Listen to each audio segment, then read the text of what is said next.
ಆದರೆ ನಾನು ಮಾನ್ಯ ಸಿದ್ದರಾಮಯ್ಯನವರು ವಿಶ್ವವಿಖ್ಯಾತ ಅರ್ಥಶಾಸ್ತ್ರಜ್ಞರು, ಹಾಗೂ ನಮ್ಮ ಒಕ್ಕಲಿಗರ ಸಂಖ್ಯೆ ಕಮ್ಮಿ ಆಯಿತು, ನಮ್ಮ ಲಿಂಗಾಯತರ ಸಂಖ್ಯೆ ಕಮ್ಮಿ ಆಯಿತು, ಉಳಿದ OBC ಅವರ ಸಂಖ್ಯೆ ಕಮ್ಮಿ ಆಯಿತು, STಗಳ ಸಂಖ್ಯೆ ಕಮ್ಮಿ ಆಯಿತು ಅಂತ ಹೊಡೆದಾಡ್ತಾ ಇರುವಂತಹ ಎಲ್ಲ ನಾಯಕರುಗಳಿಗೂ ನಾನು ಒಂದು ಮಾತು ಹೇಳಲಿಕ್ಕೆ ಬಯಸ್ತೀನಿ.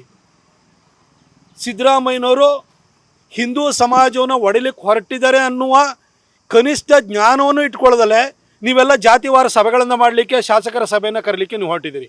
ಆದರೆ SCCC ಡೇಟಾ ಅಂದರೆ ಏನು? 2011ರಲ್ಲಿ ಜನಗಣತಿ ಆಯಿತು. ಜನಗಣತಿಯ ಬೆನ್ನಲ್ಲೇ SCCC ಡೇಟಾವನ್ನು ಕೂಡ ಕಲೆಕ್ಟ್ ಮಾಡಿ, ಅಂದರೆ ಸೋಷಿಯೋ ಎಕನಾಮಿಕ್ ಕ್ಯಾಸ್ಟ್ ಸೆನ್ಸಸ್, ಸಾಮಾಜಿಕವಾಗಿ ಆರ್ಥಿಕವಾಗಿ ಯಾರ್ಯಾವ ಜಾತಿಗಳು ಹಿಂದುಳಿದಿದ್ದಾವೆ ಅವುಗಳನ್ನು ಲೆಕ್ಕಾಚಾರ ಮಾಡಿ, ಅವುಗಳನ್ನು ಗಣತಿ ಮಾಡಿ ಅಂತೇಳಿ ಕೇಂದ್ರ ಸರ್ಕಾರದ ಗ್ರಾಮೀಣಾಭಿವೃದ್ಧಿ ಇಲಾಖೆ ಸೂಚನೆಯನ್ನು ಕೊಡುತ್ತೆ. ಇದನ್ನು ಕೊಟ್ಟಿದ್ಯಾರು? ಕೇಂದ್ರದ ಗ್ರಾಮೀಣಾಭಿವೃದ್ಧಿ ಖಾತೆ. ಗ್ರಾಮೀಣಾಭಿವೃದ್ಧಿ ಖಾತೆ ಯಾಕೆ ಕೊಡುತ್ತೆ?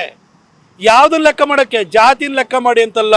ಗ್ರಾಮೀಣಾಭಿವೃದ್ಧಿ ಖಾತೆ ಭಾಳ ನಿರ್ದಿಷ್ಟವಾಗಿ ಗ್ರಾಮಾಂತರ ಭಾಗಗಳಲ್ಲಿ, ಅದು SC ಇರ್ಬೋದು, ST ಇರ್ಬೋದು, OBC ಇರ್ಬೋದು, ಯಾವ್ಯಾವ ಜಾತಿಗಳು ಹಿಂದುಳಿದಿದ್ದಾವೆ, ಎಷ್ಟು ಜನರ ಮನೆಯಲ್ಲಿ ಎಷ್ಟು ಜನರಿಗೆ ಕಚ್ಚಾ ಮನೆ ಇದೆ, ಎಷ್ಟು ಜನರಿಗೆ ಪಕ್ಕಾ ಮನೆ ಇದೆ, ಎಷ್ಟು ಜನರ ಮನೆಯಲ್ಲಿ ಅವಿದ್ಯಾವಂತರಿದ್ದಾರೆ, ಎಷ್ಟು ಜನರ ಮನೆಯಲ್ಲಿ ವಿದ್ಯಾವಂತರಿದ್ದಾರೆ, ಎಷ್ಟು ಜನರ ಮನೆಯಲ್ಲಿ ದುಡಿಯುವಂಥ ಗಂಡಸಿದ್ದಾನೆ, ಎಷ್ಟು ಜನರ ಮನೆಯಲ್ಲಿ ದುಡಿಯುವಂಥ ಗಂಡಸಿಲ್ಲ, ಎಷ್ಟು ಜನರ ಮನೆಯಲ್ಲಿ ಮಹಿಳೆಯರು ಮಾತ್ರ ದುಡಿತಾ ಇದ್ದಾರೆ, ಅವ್ರ ಮನೆ ಮಕ್ಕಳು ಎಷ್ಟಿದ್ದಾರೆ, ಅವರ ಸ್ಥಿತಿಗತಿ ಏನಿದೆ, ಇದನ್ನು ಲೆಕ್ಕಾಚಾರವನ್ನು ಮಾಡಿ, ಇದರ ಗಣತಿಯನ್ನು ಮಾಡಿ ನಮಗೆ ದಾಖಲೆ ಮಾಹಿತಿ ವಿವರವನ್ನು ಕೊಡಿ.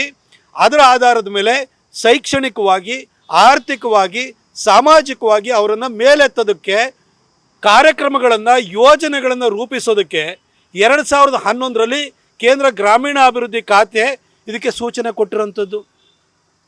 ಆದರೆ ಸಿದ್ದರಾಮಯ್ಯನವ್ರು ಮಾಡಿದ್ದೇನು? ಜಾತಿ ಗಣತಿಯಂತೆ. ಇದು ಗ್ರಾಮೀಣ ಭಾಗದಲ್ಲಿ ಮಾಡುವಂಥದ್ದು. ಇದು ಏನು ಸಿಟಿನಲ್ಲಿ ಬಂದು ಮಾಡಲ್ಲ. ಕೇಂದ್ರ ಗ್ರಾಮೀಣಾಭಿವೃದ್ಧಿ ಇಲಾಖೆ ಇದನ್ನು ಕೊಡುವಂಥದ್ದು ಇದನ್ನು. ಆದರೆ ಸಿದ್ದರಾಮಯ್ಯನವರು ಕ್ಯಾಸ್ಟ್ ಸೆನ್ಸಸ್ ಮಾಡಿಬಿಟ್ಟಿದ್ವಿ. ಯಾರ ಮನೆ ಬಂದಿದ್ದೀರಿ ಸರ್? ಯಾವ ಕ್ಯಾಸ್ಟ್ ಸೆನ್ಸಸ್ ಮಾಡಿದ್ದೀರಿ ನೀವು? ಸಿಟಿನಲ್ಲಿ ಬಂದು ಮಾಡಿದ್ದೀರಿ ನೀವು? ಎಲ್ಲ ಅಲ್ಲಿ ಇಲ್ಲಿ ಹೋಗ್ಬಿಟ್ಟು ಸ್ಯಾಂಪಲ್ ಸರ್ವೆ ಮಾಡ್ಕೊಂಬಿಟ್ಟು ಎಲ್ಲರಿಗೂ ಕೂಡ ನೀವು ದಾರಿ ತಪ್ಪಿಸುವಂಥ, ಕುರಿ ಮಾಡುವಂಥ ಕೆಲಸವನ್ನು ಮಾಡ್ತಾಯಿದ್ದೀರಿ ಸರ್. ನಿಮಗೆ ಉದ್ದೇಶ ಶುದ್ಧಿ ಇದ್ದರೆ ಈಗ ನೀವು ಕೊಟ್ಟಿರುವಂಥ ಸಂಖ್ಯೆ ಇದೆಯಲ್ಲ, ಬೆಂಗಳೂರಿನಲ್ಲಿ ಗಣತಿ ಆಗಿದೆ ಸರ್. ಬೆಂಗಳೂರಿನಲ್ಲಿ 1.5 ಕೋಟಿ ಜನಸಂಖ್ಯೆ ಇದ್ದಾರೆ. ನೀವು ಕೊಟ್ಟಿರುವಂಥ ಜನಸಂಖ್ಯೆಯ ಒಟ್ಟಾರೆ ಅದರ ಒಟ್ಟು ಸಂಖ್ಯೆಯನ್ನು ತೆಗೆದು ನೋಡಿ, ಕರ್ನಾಟಕದ ಒಟ್ಟು ಜನಸಂಖ್ಯೆ ನೋಡಿ, ತಾಳಮೇಳ ಹೊಂದುತ್ತಾ? ಹಾಗಾದ್ರೆ ಎಲ್ಲಿ ಸಿಟಿ ಭಾಗದಲ್ಲಿ ನೀವು ಗಣತಿಯನ್ನು ಮಾಡಿದ್ದೀರಿ? ಅದ್ರ ಉದ್ದೇಶವನ್ನೇ ಮರೆತು ಇದನ್ನು ಜಾತಿ ಗಣತಿ ಅನ್ನೋ ರೀತಿಯಲ್ಲಿ ನೀವು ಬಿಂಬಿಸ್ತಾ ಇದ್ದೀರಿ.